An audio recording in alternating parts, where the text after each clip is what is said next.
السلام علیکم ورحمۃ اللہ وبرکاتہ۔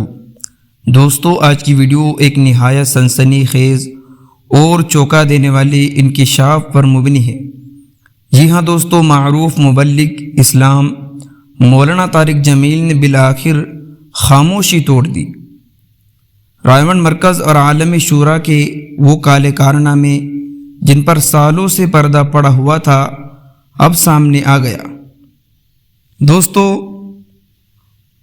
میں نے دین کے کام کو دل سے کیا ہے، لیکن کچھ لوگ اسے سیاست و طاقت بنا چکے ہیں۔ یہ دین کا نقصان کر رہے ہیں، دعوت کا نہیں کر رہے ہیں۔ ناظرین، مولانا طارق جمیل نے اشاروں کنایوں میں ان لوگوں پر تنقید کی جو رائمنڈ مرکز کے شورا کے نام پر فیصلے کرتے ہیں، لیکن ان کے فیصلے نہ دین کے مطابق ہوتے ہیں نہ شریعت کے، بلکہ ذاتی مفادات سے بھرے ہوتے ہیں۔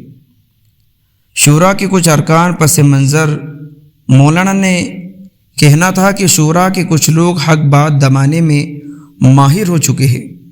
تبلیغ کو ذاتی ملکیت بنا دیا گیا ہے۔ جنہوں نے اپنی پوری زندگی دین کے لیے وقف کر دی، انہیں سازشوں کا نشانہ بنایا جا رہا ہے۔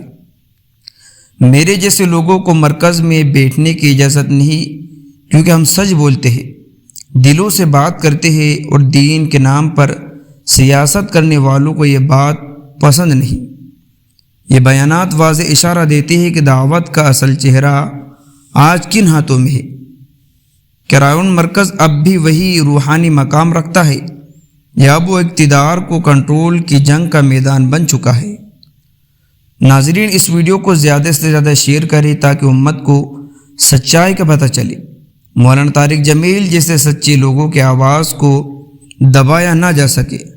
اگر آپ کو ویڈیو پسند آئی ہو تو لائک، شیئر اور سبسکرائب ضرور کریں، اور کمنٹ میں اپنی رائے کا اظہار کریں کہ آپ کو لگتا ہے کہ مولانا طارق جمیل نے حق بات کہی یا معاملہ کچھ اور ہے۔